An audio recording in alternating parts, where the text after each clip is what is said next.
जय श्री राधे कृष्णा भक्ति मार्ग में आपका स्वागत है। मकर संक्रांति और सटतिला एकादशी दोनों इस बार एक ही दिन पड़ रही हैं, तो क्या ना करें और क्या हमें बिल्कुल भी भूलकर नहीं करना है इस दिन।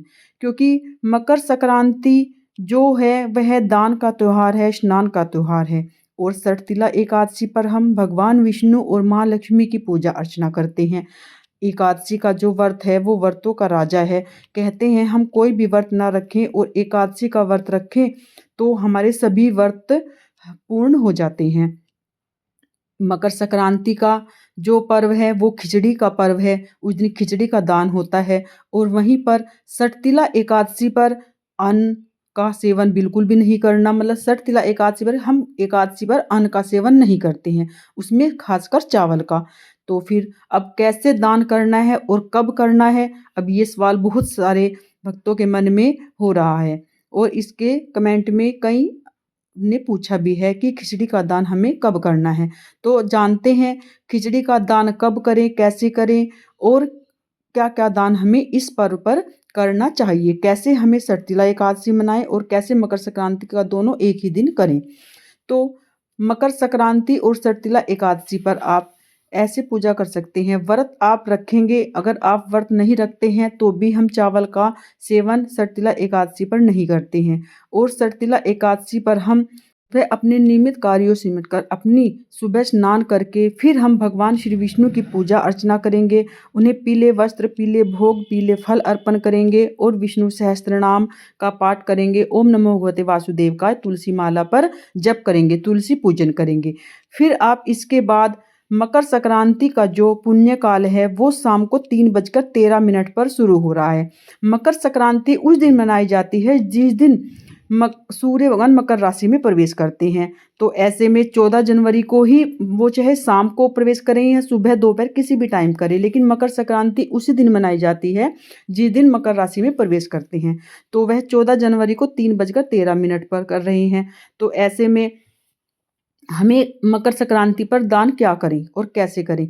मकर संक्रांति पर आप चावल का दान नहीं करेंगे उस दिन, क्योंकि चावल के दान के अलावा और भी बहुत दान हैं जो हमें मकर संक्रांति पर करने होते हैं। जैसे आप गुड़ का दान करो, तिल का दान करो। तिल का दान महादान है मकर संक्रांति पर।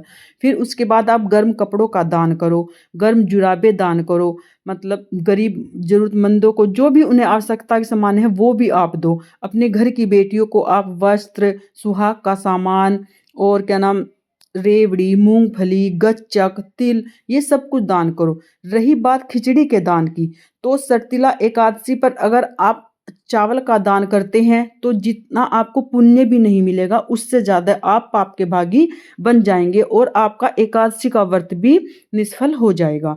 तो आप अगले दिन 15 जनवरी को है द्वादशी और मकर संक्रांति भी 14 तारीख को 3 बजकर होगी, तो मकर संक्रांति अगले दिन 15 तारीख को भी हम दान करेंगे।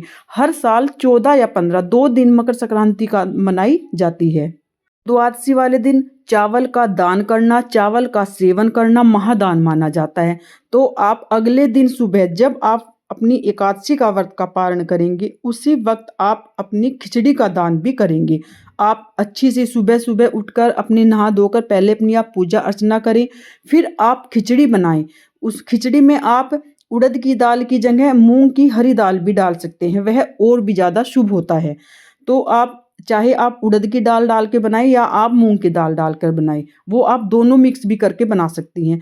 फिर आप जिसको आपको मंदिर में देनी है, पंडित जी को देनी है या आपके आसपास जिसको भी अगर आपके आसपास कोई मतलब आपकी घर की बेटी रहती है या कोई पंडितानी रहती है, आप उसको वह खिचड़ी सुबह सुबह बनाकर उसमें अच्छा सा देसी घी डालकर आप देकर आइए। और आप मंदिर में पुरोहित जी को भी, ये जो आपके आसपास मंदिर है, मंदिर में जो पंडित जी रहते हैं आप उनको देकर आइए। तो आपको द्वादशी का और मकर संक्रांति का दोनों का पुण्य महापुण्य के बराबर मिलेगा।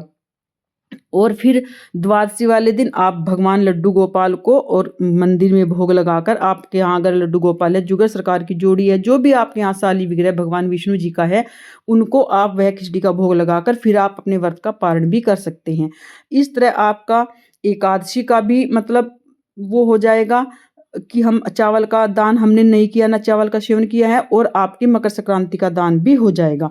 तो ये बिल्कुल भूल कर भी ना करें। आपका चाहे व्रत है या ना है, फिर भी आप सठतिला एकादशी पर चावल का दान बिल्कुल भी नहीं करेंगे। और सठतिला एकादशी पर तिल का दान महादान है। आप 14 तारीख को भी दान करिए शाम के समय। शाम के समय आप दान करिए गुड़ का, रेवड़ी का, तिल का, गर्म कपड़ों का। और उसके साथ आप शाम के समय शनि देव भगवान पर एक सरसों के तेल का दीपक उनके सामने प्रज्वलित करिए, और फिर उसमें थोड़े से काले तिल भी आप डालिए।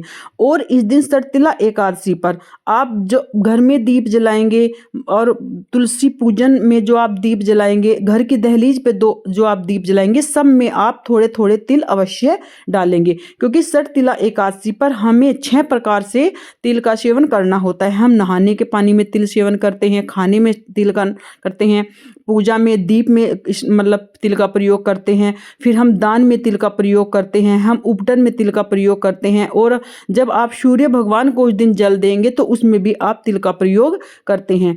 तो इस तरह सठतिला एकादशी पर जितना आप तिल का प्रयोग करेंगे, आपको उतना ही ज़्यादा लाभ मिलेगा। तो आप मकर संक्रांति पर 14 जनवरी को खिचड़ी का दान ना करके 15 जनवरी को सुबह आप दान करें। आपको द्वादशी और महासंक्रांति दोनों का पुण्य बराबर मिलेगा। तो आपको जानकारी अच्छी लगी है और आप भक्ति से जुड़ना रहना चाहते हैं, तो अपना ही चैनल का समझकर सब्सक्राइब करें, और लाइक करें, शेयर करें, औरों के साथ भी साझा करें। कमेंट में जय श्री कृष्ण राधे राधे अवश्य लिखें। राधे राधे।